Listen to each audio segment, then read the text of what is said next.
여러분 다 아시겠지만 지금 그 방탄소년단이라고 하는 우리나라 그 젊은 남자들 남성들로 구성된 이 그룹이 뭐 세계적으로 지금 난리가 났습니다. 얼마나 놀랄 일들이 많은지 뭐 유엔 총회에서 뭐 연설을 하고 또 그저께는 보니까 미국의 그 시사주간지 타임지 표지를 장식하고 그리고 지금 미국과 유럽을 돌면서 그 투어 공연을 하고 있는데 지난주 월요일 날 제가 뉴스를 보니까 정말 이건 뭐 놀랍다는 말로도 설명이 안 될 정도더라고요. 뉴욕의 또 그 장소 대여는 그냥 미국 가수도 아무나 빌려주는 데가 아니래요. 그러니까 아주 톱 가수들만 그 쓸 수 있는 그 장소에서 4만 명이 모였는데요. 정말 제가 놀랐던 게 그 미국의 젊은 사람들이 그 공연을 앞에서 이제 보려고 일주일 전부터 그 주차장에다 텐트를 치고 그렇게 이게 완전 노숙 생활이에요. 일주일을 그렇게 지내면서 앞쪽으로 가서 이제 그 공연을 봐야 되겠다고 그래서 그 주차장이 거대한 그 텐트 촌이 됐다고 그 화면을 비춰주는데 그 과장이 아닙니다. 야, 이게 우리나라의 그 노래하는 그룹이 어떻게 이런 놀라운 결과를 가져다 줬을까? 그게 너무 놀라워 가지고 제가 그 뉴스를 보고 흥미가 생겨서 검색을 해봤습니다. 이 방탄소년단의 열기가 이게 도대체 어디서 기인하는 것인가 그랬더니 그 꽤 많은 사람들이 또 청소년들이 그 말하기를 자기는 방탄소년단의 노래를 들으며 엄청나게 위로를 받았다는 거예요. 그 뉴스에도 그 미국의 10대 청소년 아이가 인터뷰를 하는데 얼마나 그 방탄소년단에게 고마워하고 그 마음에 그 치료와 또 힐링 그 위로를 얻고 또 치료를 받았다 그런 요지로 인터뷰하는 걸 제가 들었는데요. 또 그런가 하면은 그때 제가 이 방탄소년단하고 검색을 하다가 보니까 지금 미국의 젊은 그 미국 엄마가 방탄소년단에게 감사하다고 보낸 편지가 지금 회자가 되고 있는데요. 그 내용을 다룬 기사가 제목이 이랬습니다. 감사합니다 방탄소년단, 음악이 선물한 위로 자폐증 아들 둔 엄마의 고백. 그 내용을 보니까 이분의 자폐증 아들이 방탄소년단의 그 아이들의 그 그룹의 노래로 말미암아 그 정서적으로 많이 안정이 되고 또 많은 위로를 받고 많은 부분에서 지금 좋아지고 있다는 겁니다. 그게 너무 고마워가지고 그렇게 감사의 편지를 보낸 것이 이제 그 기사로 나는 걸 봤습니다. 그 이분 말고도 뭐 하여튼 이구동성으로 그래서 그 4만 명이 뉴욕에서 공연을 하는데 세상에 한국말로 미국 사람들이 떼창이라 그러죠. 이런 일들이 막 일어났다는 겁니다. 뭐 어떤 위로가 그 가사에 담겨 있길래 이렇게까지 열광을 하는가 하다가 불쑥 든 생각이 나도 좀 위로 좀 받았으면 좋겠다. 그래서 제가 이제 저도 위로를 받으려고 유튜브에 들어가서 보니까 또 고맙게도 또 이제 그 위로를 받고 싶을 때 들으면 좋은 곡 그럼 또 분류를 해놨더라고요. 그걸 찾아가지고 제가 이제 위로를 좀 받고 싶어서 유튜브에서 저도 들어봤습니다. 한창 듣고 있는데 우리 집사람이 오더니 뭐 하세요? 그래서 나 지금 위로 받으려니까 나 지금 위로를 받고 싶어서 듣는다 그러니까 자리를 비켜주더라고요. 그래서 제가 그냥 이게 또 위로 받고 싶을 때 듣는 곡이라 그래서 들었는데 하나도 위로가 안 되고 오히려 마음에 상처가 커졌습니다. 우선 위로받고 싶은데 가사가 귀에 하나도 안 들어와요. 분명히 한국말로 부르는 것 같은데 뭔 뜻인지 알아야 위로가 되죠. 그리고 위로받으러 갔다가 나도 이제 완전 9세대구나 그러면서 마음이 또 힘들고 우울하고 그래서 부작용이 커가지고 이제 그 이상 저는 방탄소년단 그 노래 안 듣습니다. 옛날에도 안 들었지만 그러면서 깨달은 게 하나 있는데요. 이게 인간의 위로라는 거는 이런 식으로 세대의 간격이 있고 문화의 간격이 있고 또 민족과 국가마다 그 위로가 다 다르고 이런 한계가 있는 거구나 그런 생각을 하니까 사실대로 말씀드려서 10대도 20대도 위로가 필요하고 방탄소년단 같은 그런 사람들의 그룹의 노래를 통해 위로를 받지만요, 진짜 위로가 필요한 건 기성세대예요. 예전에 제가 어디선가 그 글을 보고 이거를 인용하려고 옮겨놨는데 못 찾아가지고 제가 지금 제대로 기억을 하는지 모르겠는데 이런 내용이었습니다. 그 글 쓰신 분의 그 친구 중에 어떤 분이 있느냐, 이분은 막 그 자동차를 너무 좋아하는 거예요. 틈만 나면 자동차에 가 있고 또 틈만 나면 차 몰고 어디를 가고 그런 분이래요. 예전에 제가 알던 원로 목사님, 지금 은퇴하셨는데 그 목사님이 설교 시간에 그런 얘기 하더라고요. 이분도 이제 막 이제 예배가 다 끝나고 나면 마음이 허해지고 하면 이분은 이제 그걸 뭐라 그러죠? 이렇게 막 그 과속으로 이렇게 달리면서 스트레스를 푸는 이제 그런 일을 종종 한다고 그런 고백을 이제 하는 거를 제가 들었는데요.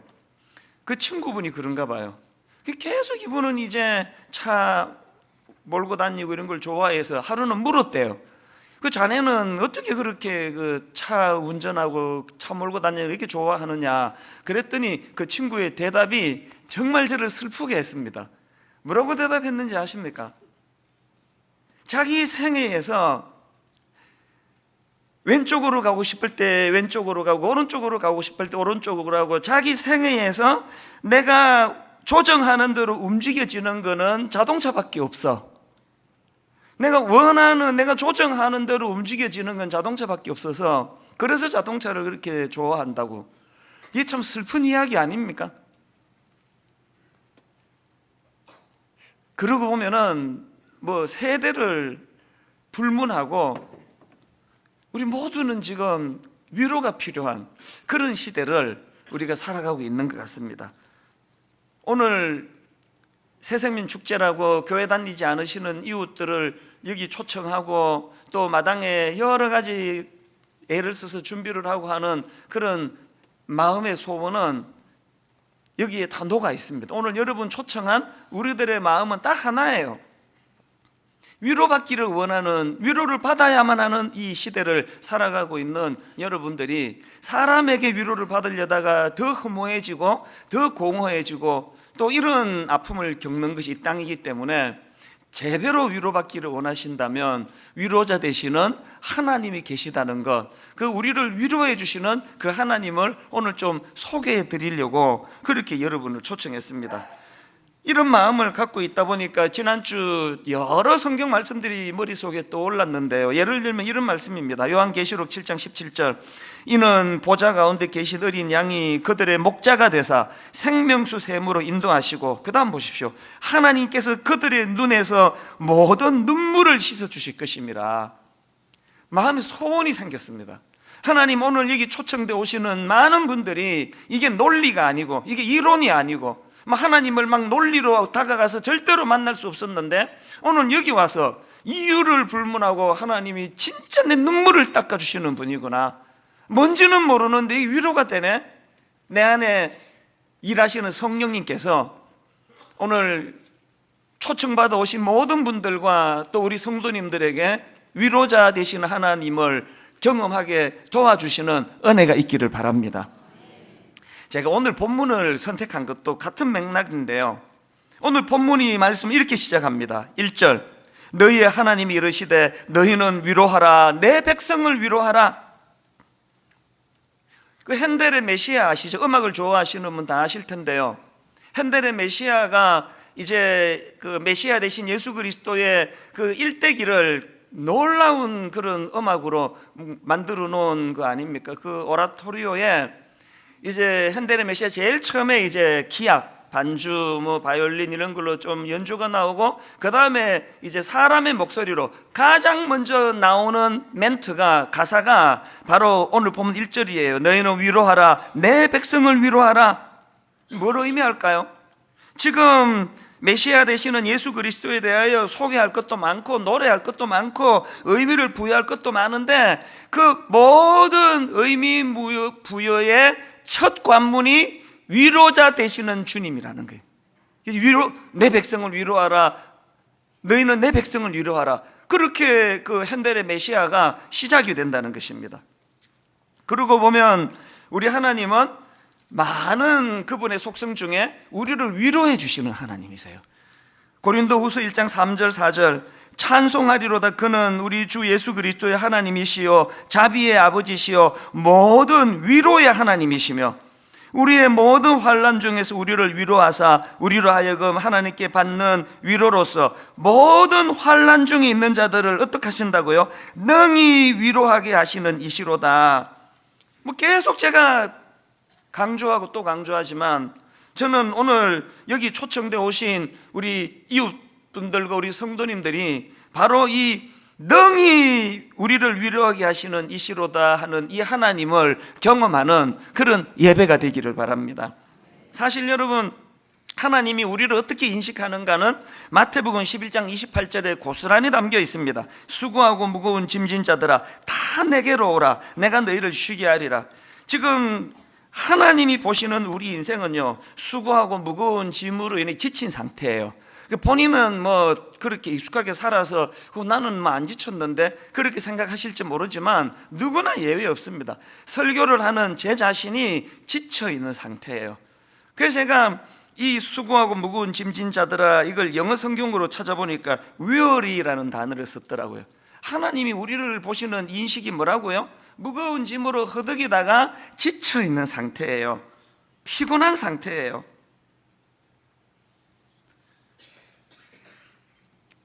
이런 자들을 주님이 초청하시는 거예요. 다 내게로 오라. 왜 초청하신다고요? 쉬게 해주시려고. 내가 너희를 쉬게 하리라. 근데 여러분 여기서 한 가지 기억하셔야 될 게 있는데요, 하나님은 이렇게 우리의 위로자가 되시는데요, 뭐가 중요하냐? 하나님이 우리에게 위로자가 되시는데 그때 주시는 하나님의 위로는 우리가 좋아하는 가수 노래 듣고 약간 가슴이 설레고 뭐 조금 뭐 그냥 울컥하고 그런 차원의 위로가 아니에요. 하나님의 위로는 이런 그 노래 한 곡 듣고 마음 푸는 차원의 일시적인 위로가 아니고요. 어떤 위로자 되시느냐? 자, 시편 23편 1절을 한번 보시겠습니까? 여호와는 나의 목자시니 내게 부족함이 없으리로다. 그가 나를 푸른 풀밭에 누이시며 쉴 만한 물가로 인도하시는도다. 그 다음 3절을 보세요. 내 영혼을 소생시키시고 자기 이름을 위하여 의의 길로 인도하시는도다. 하나님이 우리에게 주시는 위로는, 요즘에 내가 그런 표현을 종종 쓰는데요, 은발에 오줌 누이는 그런 위로가 아니에요. 잠깐 따뜻해졌다가 원래로 돌아가거나 더 고통이 심한 차원의 위로가 아니고요, 하나님의 위로는 소생시키시는 위로예요. 회복시키시는 위로예요. 하나님이 우리에게 주시는 위로는 엉뚱한 길로 가서 헤매이는 우리가 그 제대로 된 바른 길을 찾도록 도와주시는 차원의 위로예요. 그렇기 때문에 자꾸 감동만 받으려고 하시면 안 됩니다. 내가 진짜 하나님의 위로를 받는다면 하나님 옆길로 가는 내 인생이 교정함 받기를 원합니다. 하나님, 저는 지금 마음이 낙심해 있는 상태인데 소생시켜 주시는 은혜를 맛보게 되기를 원합니다. 오늘 이런 위로가 임하게 될 줄로 믿습니다. 자, 그렇다면요, 이제 본론으로 들어가서 이렇게 피곤하고 지쳐있는 우리 모두는 하나님의 위로가 필요한데, 근데 왜 어떤 사람은 그 위로를 경험하는데 어떤 사람은 위로를 경험하지 못하느냐, 이 문제를 제가 좀 다루려고 합니다. 왜 누구는 진짜 하나님이 위로가 된다고 저한테 와서 앉으면 눈물부터 흘리는 분들이 얼마나 많은지 아세요? 그리고 또 여러 번 제가 겪는데요, 이제 목사님 지금 너무너무 마음이 아픈 일이 있어서 꼭 내가 기도 한번 목사님 받고 싶습니다. 그런데 제가 그 주간에 좀 그 스케줄이 꽉 차가지고 한 2주 뒤로 약속을 잡아 놓는단 말이에요. 그리고는 2주 뒤 이제 주일 예배 마치고 오세요. 그러면 그분이 오셔가지고 이런 이야기를 내가 한두 분에게 드린 게 아니에요. 목사님 기도 안 해주셔도 됩니다. 예배 시간에 다 응답 받았습니다. 예배 시간에 하나님이 다 위로해 주시고 눈물 다 씻어 주셨기 때문에 목사님 수고 안 하셔도 되겠습니다. 이게 어떻게 가능하다고요? 왜 누구는 이런 직접적인 하나님의 위로를 받으시는데 왜 누구는 그게 뭔지를 전혀 모를까요? 우리가 하나님의 위로를 받기 위해서는 두 가지 전제가 필요하다는 걸 모르시기 때문이에요. 진짜 하나님의 위로를 원하십니까? 두 가지 전제를 꼭 기억하셔야 됩니다. 첫 번째 전제가 뭡니까? 나 스스로가 유한한 인생임을 자각해야 한다는 것입니다. 자, 오늘 이 본문은 그 흐름이 중요한데요, 어디로 흘러가는지를 유심히 보십시오. 1절에서 내 백성을 위로하라, 내 백성을 위로하라 그렇게 선포했는데 그 말씀이 어디로 흘러가느냐? 6절에 가서 이런 명을 하십니다. 말하는 자의 소리여 이르되 외치라. 대답하되 내가 무엇이라 외치리까 하니 이르되 모든 육체는 풀이요 그의 모든 아름다움은 들의 꽃과 같으니, 모든 육체는 풀과 같고 꽃과 같다고 외쳐라, 그렇게 명령을 내리시는데, 여러분 여기서 중요한 건 지금 우리 육체는 풀과 같고 꽃과 같다 할 때 뭘, 풀과 꽃의 어떤 부분을 강조하는 표현인지 아십니까? 아름다움을 얘기하는 게 아니에요. 풀과 꽃의 어느 부분을 강조하는가는 바로 그 다음 7절 보면 나옵니다. 6절 끝을 제가 다시 읽어드릴게요. 모든 육체는 풀이요 그의 모든 아름다움은 들의 꽃과 같더니, 7절 풀은 마르고 꽃이 시들면, 또 그 다음 8절 풀은 마르고 꽃은 시드나. 반복해서 강조하는 게 뭐예요? 우리 육체가 풀 같고 꽃 같대요. 그만큼 아름답다는 뜻이 아니에요. 여기서 강조하는 우리 육체는 그만큼 시들기 쉽고 그만큼 초라해지기 쉽고 그만큼 한계를 가진 존재라는 것을 강조하는 차원의 풀이요 꽃이에요. 하나님의 위로를 받고 싶습니까? 내가 이런 마르기 쉬운 풀 같고 시들기 쉬운 꽃 같은 존재라는 사실을 인식하는 것, 이게 첫 번째 전제입니다. 그러고 보면요, 성경에는 이런 메시지가 생각보다 얼마나 많은지 모릅니다. 자, 야고보서 4장 14절을 보십시오. 내일 일을 너희가 알지 못하는도다. 너희 생명이 무엇이냐? 너희는 잠깐 보이다가 없어지는 안개니라. 이걸 인식 안 하면 위로 없다. 아침에 해 뜨기 전에 차 몰고 경부고속도로를 가다 보면 평택쯤 이렇게 가다 보면 종종 안개가 자욱해질 때가 있습니다. 진짜 허무합니다. 10분 20분 해 딱 뜨면 다 없어져 버려요. 그게 우리 인생이래요. 이게 너희는 잠깐 보이다 없어지는 안개니라. 제가 그런 안개를 볼 때마다 마음으로 자각하게 되는 게 이 말씀이에요. 뭐 교회 좀 커졌다고, 뭐 사람 좀 많이 모인다고, 그건 제 안에 뭐 얼마나 이 죄성으로 인한 유치한 교만이 꿈틀거리겠습니까? 이렇게 뭐 좀 우쭐해지면은 이건 뭐 그냥 뭐 조금 뭐 화려한 안개나 조금 부실한 안개나 다 같이 없어질 건데.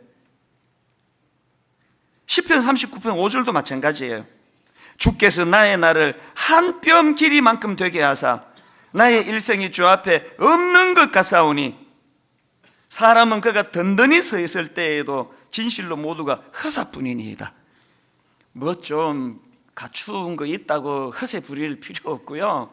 한 뼘 주제에 뭐 그거 뭐 또 뭐 좀 사업이 잘 안 되고 이래가지고 또 너무 기죽을 필요도 없고 뭐 다 거기서 거기 한 뼘 안이에요. 한 뼘.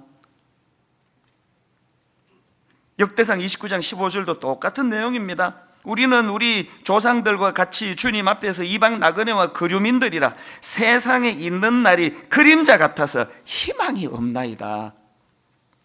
그래서 시들어버리기 쉬운 풀과 같고 시들어버리기 쉬운 꽃과 같은 존재임을 선포하라는 거예요. 그걸 자꾸 우리가 되뇌이는 거예요. 여러분, 성경이 왜 이렇게 인간의 연약함을 이렇게 집요하게 강조하는지 아시겠죠? 하나님이 우리의 약점을 후벼 파가지고 그냥 우리를 열등감의 구덩이로 집어넣으려고 그러시는 게 아니에요. 내 연약함을 내 힘으로, 저는요 그 프로야구가 참 의미가 있다고 생각을 해요. 프로야구가 9회까지라는 게 의미가 있습니다. 아무리 무쇠팔이라 해도요 1회부터 9회까지 다 던지는 투수는 이게 뭐 1년에 한두 번 있을까 말까. 그 야구에서 이기기 위해서는 한 6회 정도 되면은 먼저 던진 사람은 승리 투수가 되는 자격을 갖췄지만 자기가 완성을 못합니다. 그 다음 구원 투수가 잘 던져줘야 자기가 우승 승리 투수가 되는 거거든요. 그게 인간이라는 걸 저는 야구 볼 때마다 느껴요.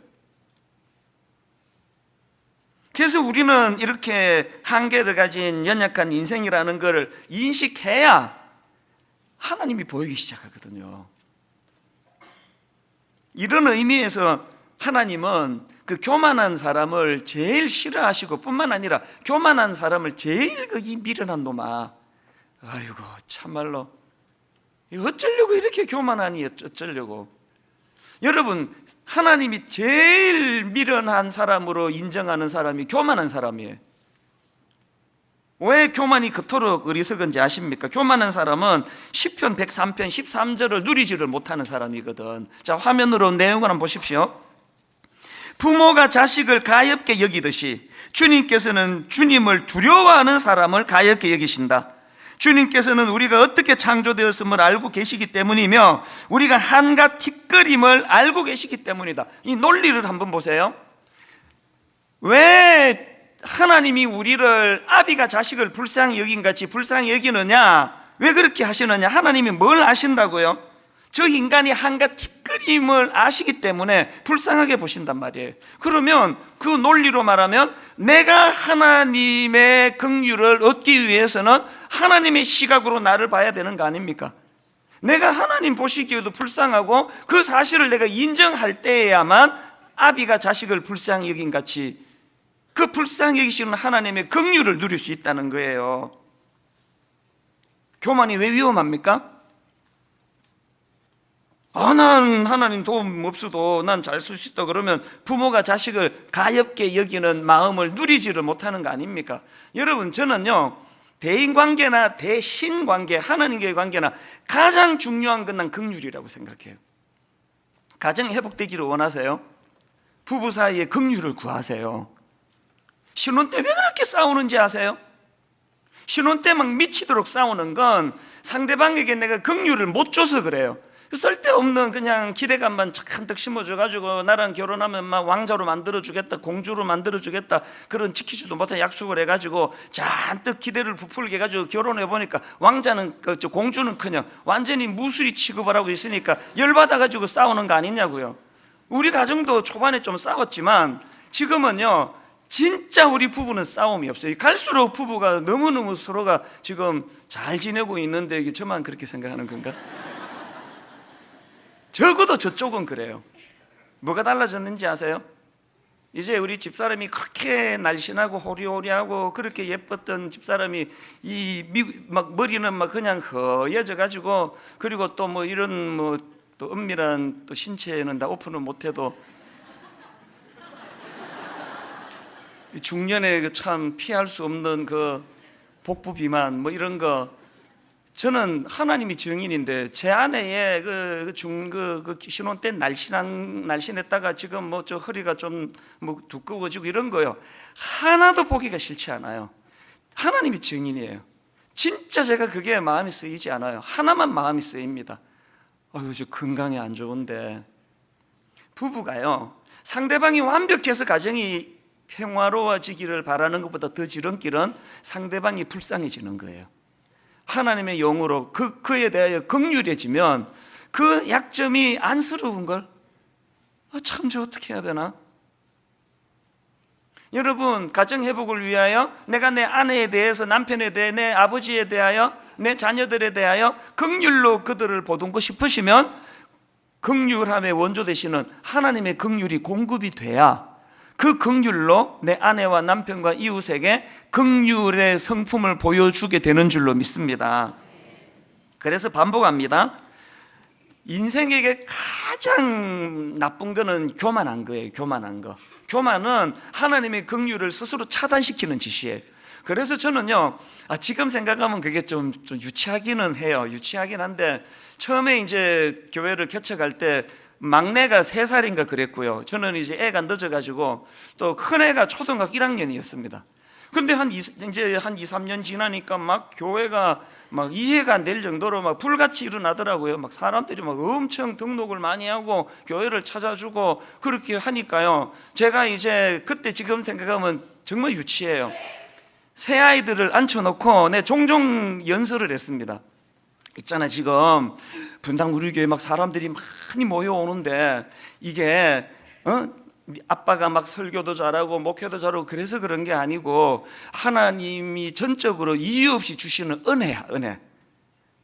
여러분 4살, 5살 먹은 애한테 이런 얘기하는 거 웃기는 거 아니에요? 사실은요, 얘들 들으라고 한 얘기가 아니고요, 벽보가기가 좀 뭐 해가지고 그냥 앉혀놓고 이야기를 함으로 날 자각시키는 거예요. 내 귀에도 들리니까.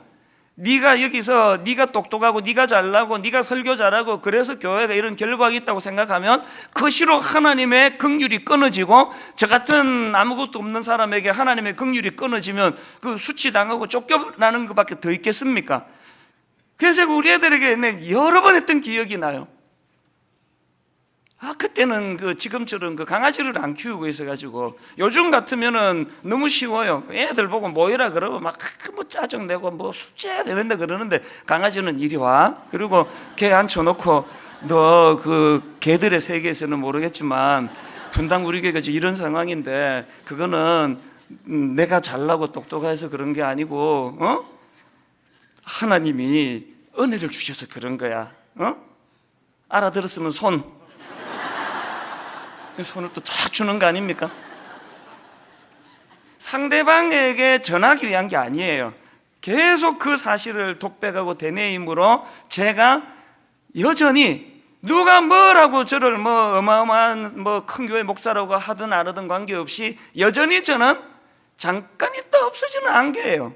여전히 저는 시들어버리기 쉬운 풀이고 지기 쉬운 꽃과 같은 존재라는 것을 인식할 때, 우리 하나님이 여전히 아버지가 자식을 불쌍히 여긴 것 같이 저를 불쌍히 여기신다면, 수치의 자리에 빠지는 일은 내 능력으로서가 아니라 주님의 긍휼하심으로 막아주실 줄로 믿습니다. 그래서 저는 히브리서 4장 16절 말씀을 참 좋아합니다. 그러므로 우리는 긍휼하심을 받고 때를 따라 돕는 은혜를 얻기 위하여 은혜의 보좌 앞에 담대히 나아갈 것이니라. 이게 하나님의 위로를 경험하기 위한 첫 번째 조건이고요, 두 번째 전제 조건이 필요합니다. 내 자신이 그렇게 연약한 자라는 걸 인식하는 것도 중요하지만 그것보다 더 중요한 것, 바로 그 자각을 하나님과의 관계 맺음으로 연결해야 한다는 사실이에요. 본문은 흐름이 중요하다고 말씀드렸죠. 1절에서 너희는 위로하라, 내 백성을 위로하라 이렇게 시작한 말씀이 6절에서 너희 모든 육체는 풀이요 그의 모든 아름다움은 들의 꽃과 같다, 너희들의 한계를 기억해라로 연결이 되고, 그 말씀이 또 어디로 연결되는지 아십니까?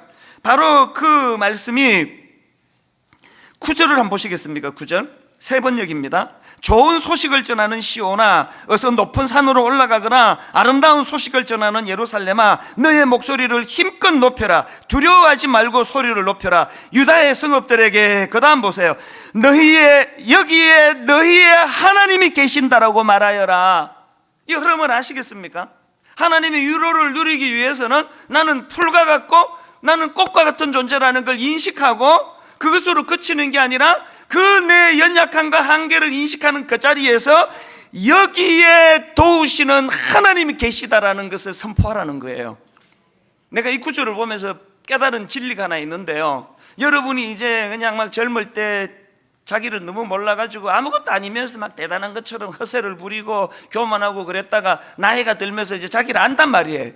이게 내가 사실은 이게 보잘것없는 인생인 걸, 그냥 안개 같은 인생인 걸 내가 그냥 쓸데없이 교만했구나, 이거를 깨달으면, 여러분 잘 들으세요, 그것을 깨닫는 그 순간에 여러분은 두 갈래 길 앞에 서 있는 거예요. 두 갈래 중에 한 길로 가야 돼요. 한 길이 뭐예요? 내버려두면 가는 길? 우울해요. 내가 초라해요. 한심해요. 왜 나이가 들수록 그렇게 불면증이 많습니까? 자기를 자각했기 때문이거든요. 그래서 난 뭔 줄 알았는데, 내 잘난 맛으로 살았는데 어느 날 이 허상이 다 벗겨지고 나니까 너무 초라한 거예요. 우울한 거예요. 여러분 10대 애들보다는 50대 60대가 우울증이 더 많은 이유가 그런 거 아닙니까? 내 자신의 연약함을 발견할 때 내버려두면 가는, 저절로 가는 자동길이 하나 열려 있는가 하면은, 오늘 하나님 말씀 통해 알 수 있는 길이 뭐예요? 지금이야말로 하나님이 여기 계시다는 것을 발견하게 되는 좋은 기회가 온 거예요. 이 두 갈래 중에 어느 길로 가고 계세요? 여러분이 아시는 그 파스칼, 천재 수학자라고도 알려져 있지만 그 팡세라는 그 책을 통해 주옥 같은 명언을 남긴 분 아닙니까? 인간은 생각하는 갈대다. 초등학생도 알 정도예요. 그런데 여러분 그 팡세에 보면 여러 명언 중에 이런 명언이 있습니다. 사람이 하나님을 알면서도 자신의 비참함을 모르면 교만해진다. 그 다음 들어보세요. 그러나 자신을 알면서도 하나님을 모르면 절망하게 된다. 그러나 자신을 알면서도 하나님을 모르면 절망하게 된다. 제가 이걸 보면서 목사인 제가 절망하면 이건 범죄예요.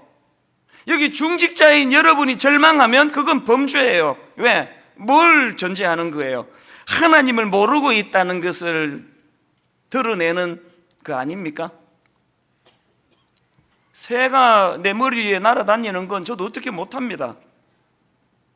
정직하게 고백하면 절망이 그냥 호흡처럼 다가와요. 없는 거 아닙니다.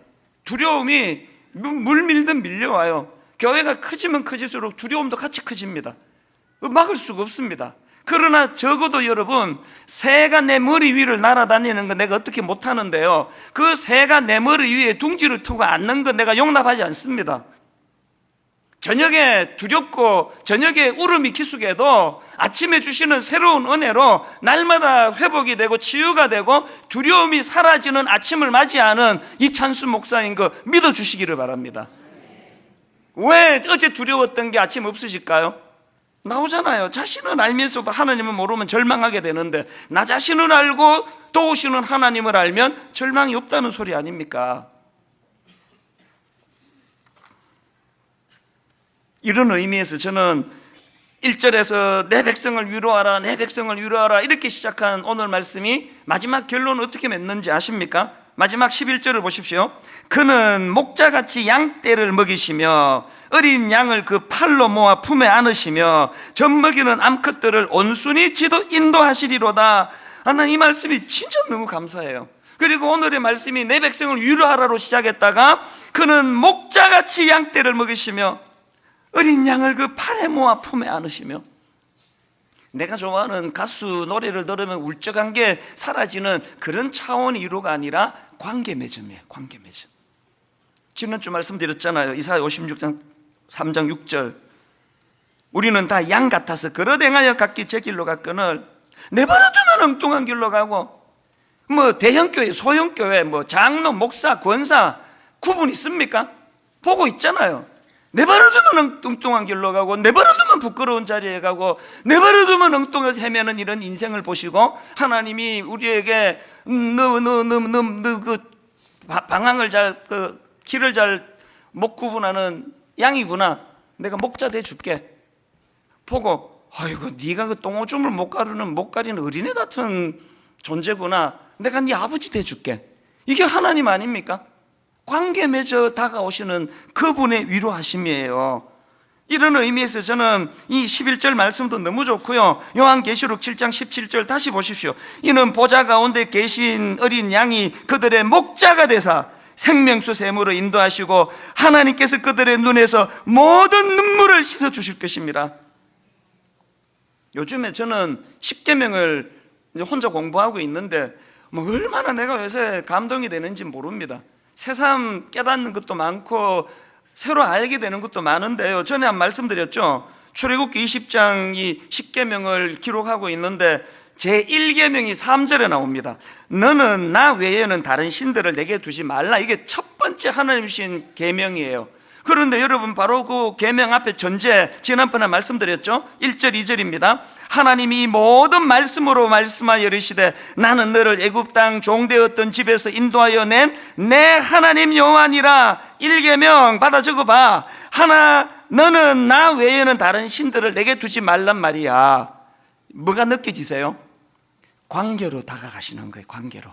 관계로 다가가시는. 제가 이번에 그 1계명을 공부하다가 너무나 마음에 감동이 되는 게 뭐냐면은 하나님이 너 나 말고 다른 신 두지 마라. 이것의 의미가 너무 내게는 감동인 거예요. 이게 왜 감동일까요? 저 강아지를 키우는데요, 우리 강아지한테는 그런 거 요구 안 합니다. 난 우리 강아지에게 그렇게까지 의미를 부여하는 사람이 아니에요. 그 강아지 키우는 분은 다 알지만 강아지들은 그 집안에서 지가 서열을 정해요. 제일 좋아하는 사람 1번, 두 번째 좋아하는 사람 2번, 세 번째 좋아하는 사람 3번. 우리 막내가 불행하게도 5식구 중에 5번이에요. 그래서 얘는 학교 갔다가 들어오면은 강아지가 딱 갔다가 우리 막내면은 싹 돌아가고 가버려요. 우습게 보는 거지. 근데 이 강아지가 저를 우리 집안에 5 중에 서열 3위로 먹였어요. 전에는 2위였는데 둘째 딸이 좀 잘해주고 그러니까 이제 서열을 바꿨습니다. 그래가지고요, 제 집사람하고 제 아내하고 우리 둘째 딸이 있으면은요, 이 강아지가 날 사람 취급을 안 해요. 불러도 고개도 안 돌린다니까요. 그러다가 이제 집사람 밖에 나가고 둘째 딸 나가고 저만 남으면 이제 비로소 내가 1인자예요. 그 와가지고 그냥 꼬리를 흔들고 막 할 거 그러면 내가 속으로, 그래서 네가 개야 임마, 개 같은 놈, 그러면서 마음에 굉장히 제가 얼마나 그런 거 아닙니까? 저 욕한 거 아니죠? 그러나 그거를 내가 교정시켜 주려고요, 뭐 1계명을 주는데 이 집에서 나 외에 다른 신은 두지 마라, 그런 얘기 안 해요. 집가쉽게 뭐 집사람을 더 좋아하든 둘째 딸을 더 좋아하든 무슨 상관이에요, 나랑. 그게 하나님이 우리 보고요, 나 외에는 다른 신을 두지 말라고 한 게 눈물나게 고마운 거예요. 우리를 관계 맺어주시되 그 정도로 의미를 부여하신다는 거예요. 심지어 출애굽기 34장 14절에 너는 다른 신에게 절하지 말라. 그 다음 보세요. 여호와는 질투라 이름하는 질투의 하나님이니라. 이게 눈물나는 은혜예요. 우리와 관계 맺기를 원하시는 분. 결론을 이렇게 맺습니다. 제가 이번 여름에 그 장혜리라는 그 가수에 대해서 알게 됐는데요, 이분은 80년대 말에 뭐 여성으로 최고 인기를 구가하던 그런 가수였는데 굉장히 뭐 나오는 곡마다 히트를 다 치고 그러다가 갑자기 이렇게 뚝 사라진, 무대에서 사라진 그런 케이스라 그러더라고요. 이분이 내게 남은 사랑을 드릴게요, 그래서 여름에 제가 많이 들었습니다. 내게 남은 사랑을 드릴게요, 이런 주옥 같은 히트곡을 만든 분인데요, 제가 이번에 간증을 우연히 듣고 관심을 갖기 시작한 거예요. 세상에 지난주 느부갓네살 그렇게 왕이고 모든 권력을 다 가졌지만 꿈 하나 때문에 번뇌하듯이요, 그렇게 인기를 누리던 이 여가수가 우울증이 온 거예요. 남편도 있고. 이 우울증이 점점 심해지니까 이제 자꾸 자살 충동, 죽고 싶은 거예요. 이게 심해져가지고 어느 날 이제 결단을 하기로 했대요. 간증의 요지가 그렇습니다. 높은 고층 아파트에 살았는데요, 혼자 있는 집에 창문 열고 이제 발 하나 디디면 끝 아닙니까? 자기는 이제 우울증으로 통제가 안 되는 그런 상태로 뛰어내리려고 할 때 이분 표현으로 하나님이 개입을 하시더래요. 하나님이 그것을 막아주시고 간섭해 주셨대. 그래서 못 죽었대요. 이분의 말이 이게 거짓이 아닌 게요, 삶이 증명을 해요. 그러고 나서 지금 이분이 뭐 하는지 아세요? 교도소를 찾아가고 양로원을 찾아가서 복음성가 가수가 됐다. 세상에 그렇게 그냥 수천 명 앞에서 노래 한 곡 부르면 어마어마한 돈을 받고 하던 이분이 그 양로원에 그 할아버지 할머니 몇 분이 계시겠냐고요. 그런 곳에서 노래를 부르는데요, 간증을 하시는데 얼굴이요, 거짓말 아닙니다. 평화 평화로다 하늘 위에서 내려오네. 인간적인 박수를 받을 때는 볼 수 없었던 그 얼굴에 말로도 할 수 없는 평안이 이분에게 꽉 차 있어가지고 제가 꼭 한번 만나봤으면 좋겠어요. 그날 베란다에서 뛰어내리려고 할 때 뭔 일이 일어난 거예요? 하나님이 목자가 되어주신 거거든요.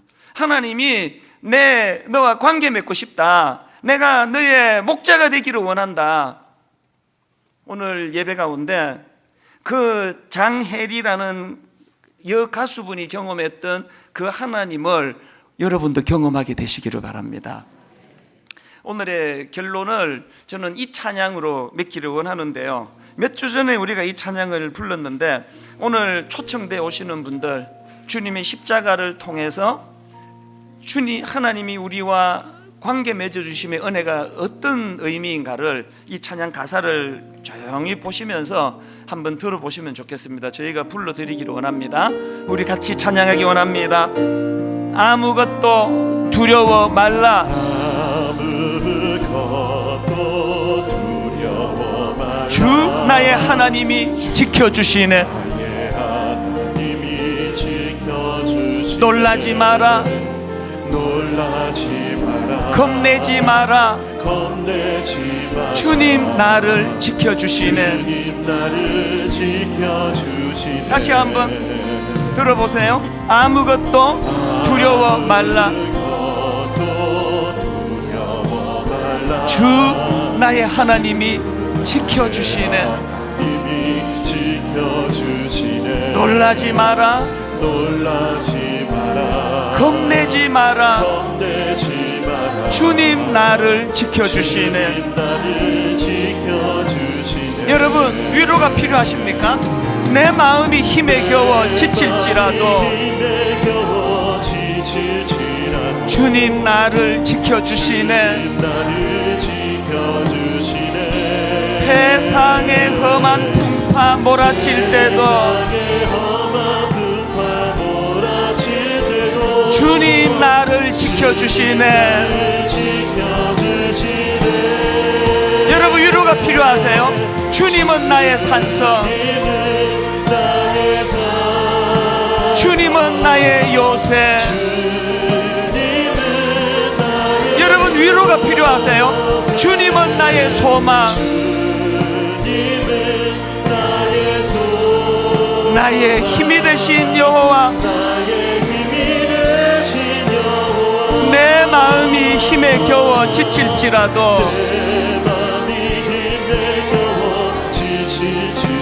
주님 나를 지켜주시네.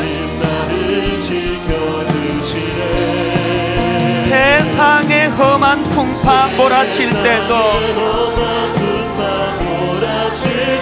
주님 나를 지켜주시네. 세상에서 위로받지 못한 분들이라면 선포하십시오. 주님은 나의 산성, 주님은 나의 요새, 주님은 나의 소망,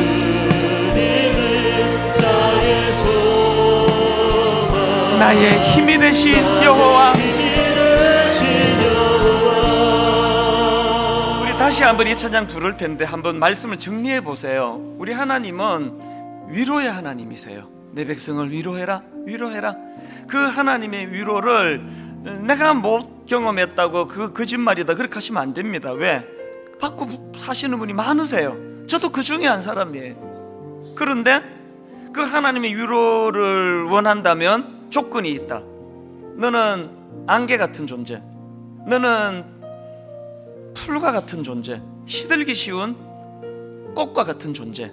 이 사실을 네가 자각해야 된다. 그리고 그것을 자각해서 우울한 쪽으로 빠지지 말고, 그렇기 때문에 하나님이 여기 계시는구나, 이거를 보는 눈이 떠여져야 된다. 오늘 이 두 조건을 머리로 그리면서 성령님이 찬양 가운데 친히 임재하셔서 위로자가 되어 주시기를 원합니다. 가사를 생각하시면서 다시 한번 이렇게 찬양합니다. 아무것도 두려워 말라.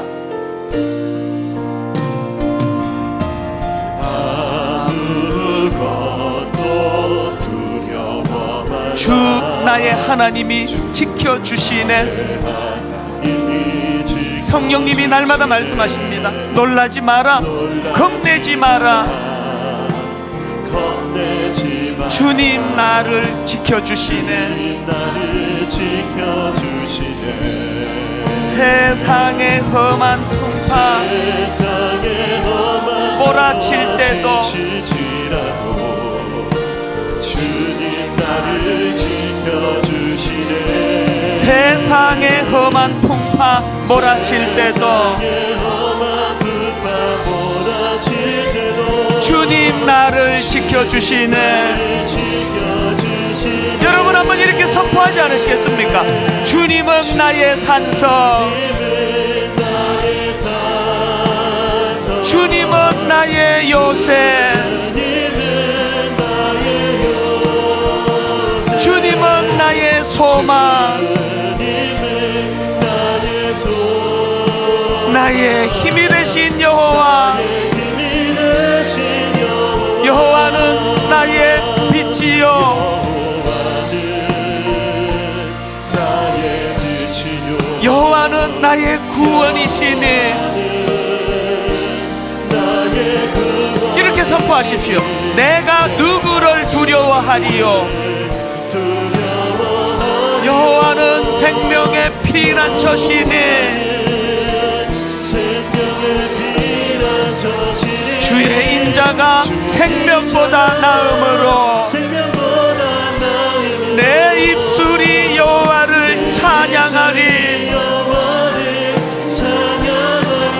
내 평생의 주를 찬양하며 주를 찬양하며 주의 이름으로 내 손 들리라. 우리 다 자리에서 일어나셔서 여호와는 나의 빛이요, 나의 빛이요, 여호와는 나의 구원이시니. 나의 구원이시니. 내가 누구를 두려워하리요? 두려워하리요. 여호와는 생명의 피난처시니. 생명의 피난처시니. 주의 인자가 생명보다 나음으로 내 입술이 여호와를 찬양하니. 내 평생의 주를 찬양하며 주의 이름으로 내 손 들리라.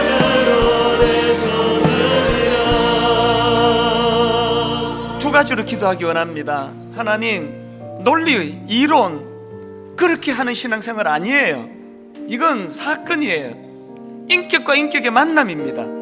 하나님, 그동안 안개 같은 나 자신인 걸 내가 모르고 뭐 좀 잘 되는 어떤 하나 붙잡고는 거품 속에 빠져서 엄청나게 대단한 존재처럼 인식했던 이 거품이 다 꺼져지고 뭐라 그래도 우리 인생은 시들어가는 풀과 같은 존재고 꺾여가는 꽃과 같은 존재라는 걸 먼저 인식하는 것. 그리고 하나님, 이런 우리를 아비가 자식을 불쌍히 여긴 같이 십자가를 통하여 구원해 주시는 그 안의 은혜, 긍휼함, 이 은혜가 내게 임하기를 원합니다. 또 한 가지, 두 번째 기도가 있다면, 오늘 여기 초청되어 온 귀한 아버지 주님의 초청받아 오신 분들, 그 귀한 영혼, 오늘 성령님 그 마음을 열어주셔서 지금까지 보지 못했던 새로운 길이 보여지는 사건을 경험케 하여 주시옵소서. 우리 통성으로 같이 기도하시겠습니다. 하나님 아버지, 오늘 종의 입술을 통하여 살아있는 주님을 선포케 하시고 생명의 말씀을 대언케 하시니 감사드립니다. 아무리 끝이 화려하다 할지라도 모든 사람이 성공한 사람이라고 그렇게 띄워준다 할지라도 우리는 우리 자신을 압니다.